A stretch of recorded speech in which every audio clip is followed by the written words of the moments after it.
Nursing ഡയറക്ടറിന്റെ പുതിയൊരു വീഡിയോയിലേക്ക് ഏവർക്കും സ്വാഗതം. അങ്ങനെ LBSന് ഏറ്റവും അവസാനത്തെ നോട്ടിഫിക്കേഷൻ അനുസരിച്ച് നമുക്കിപ്പോൾ ഓപ്ഷൻ രജിസ്ട്രേഷന്റെ നടപടികളൊക്കെ തുടങ്ങിയിട്ടുണ്ടെന്ന് എല്ലാവരും മനസ്സിലാക്കി കാണുമെന്ന് വിശ്വസിക്കുന്നു.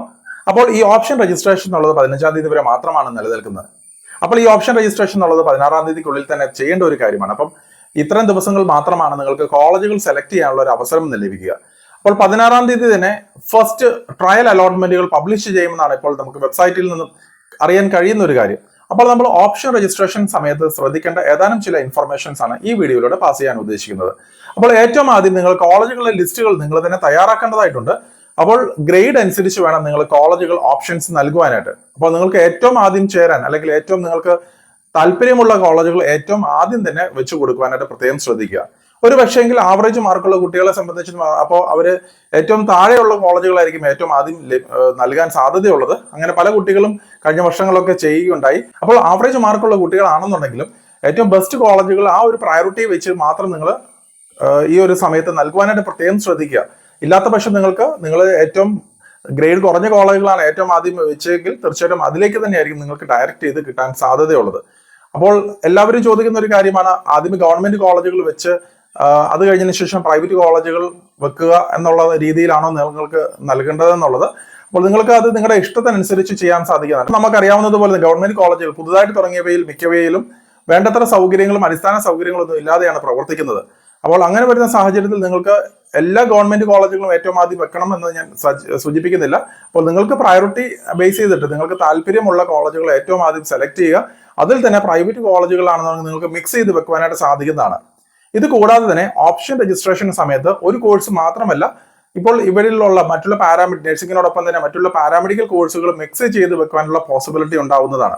ഉദാഹരണമായിട്ട് ഫിനാൻഷ്യലി ബുദ്ധിമുട്ടുള്ള ഒരു കുട്ടിയെ സംബന്ധിച്ചെന്ന് പറയുമ്പോൾ ഫസ്റ്റ് പ്രയോറിറ്റി നഴ്സിംഗിനാണെന്നുണ്ടെങ്കിലും അത് കഴിഞ്ഞതിന് ശേഷം ഗവൺമെന്റ് നഴ്സിംഗ് കോളേജുകൾ ലഭിച്ചില്ല എന്നുണ്ടെങ്കിൽ നിങ്ങൾക്ക് ഗവൺമെന്റ് തലത്തിലുള്ള മറ്റുള്ള പാരാമെഡിക്കൽ കോഴ്സുകളിലേക്ക് നിങ്ങൾക്ക് ഓപ്ഷൻസ് നൽകാൻ സാധിക്കുന്നതാണ്. അപ്പോൾ മിക്സ് ചെയ്ത് നിങ്ങൾക്ക് ഇവിടെ ഓപ്ഷൻ രജിസ്ട്രേഷൻസ് നടത്തുവാനുള്ള പോസിബിലിറ്റി ഉണ്ടെന്നും കൂടെ മനസ്സിലാക്കുക.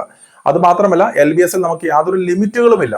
എത്ര കോളേജുകൾ, ഇപ്പം 100 കോളേജുകൾ അല്ലെങ്കിൽ 150 കോളേജുകൾ ഉണ്ടെങ്കിൽ ആ 150 കോളേജുകളിലേക്കും നിങ്ങൾക്ക് ആപ്ലിക്കേഷൻസ് അല്ലെങ്കിൽ ഓപ്ഷൻസ് കൊടുക്കുവാൻ സാധിക്കുന്നതാണ്. അപ്പൊ നിങ്ങൾ പ്രത്യേകം ശ്രദ്ധിക്കേണ്ടത് ഈ ഒരു വേളയിൽ കോളേജുകളെ കുറിച്ച് വ്യക്തമായിട്ട് മനസ്സിലാക്കിയിട്ട് അതിന്റെ ഗ്രേഡിങ് സ്റ്റാറ്റസ് കാര്യങ്ങൾ മനസ്സിലാക്കിയിട്ട് മാത്രം നിങ്ങൾ മുന്നോട്ട് പോകുവാനായിട്ട് പ്രത്യേകം ശ്രദ്ധിക്കുക. അപ്പോൾ തീർച്ചയായിട്ടും കോളേജുകളുടെ ഗ്രേഡിങ് കാര്യങ്ങളൊക്കെ അറിയണമെന്നുണ്ടെങ്കിൽ നിങ്ങൾക്ക് ഫ്യൂച്ചർ നഴ്സിംഗ് ഗ്രൂപ്പിലേക്ക് ജോയിൻ ചെയ്യാൻ സാധിക്കുന്നതാണ്. അപ്പോൾ അതിന്റെ ലിങ്കും കാര്യങ്ങളൊക്കെ താഴെ ഡിസ്ക്രിപ്ഷൻ നൽകിയിട്ടുണ്ട്. അപ്പോൾ ഫ്യൂച്ചർ നഴ്സിംഗ് വഴിയുള്ള കുട്ടികൾക്ക് അതിനുവേണ്ടിയുള്ള കൂടുതൽ ഉള്ള ഇൻഫർമേഷൻസ് ലഭിക്കുന്നതുമായിരിക്കും.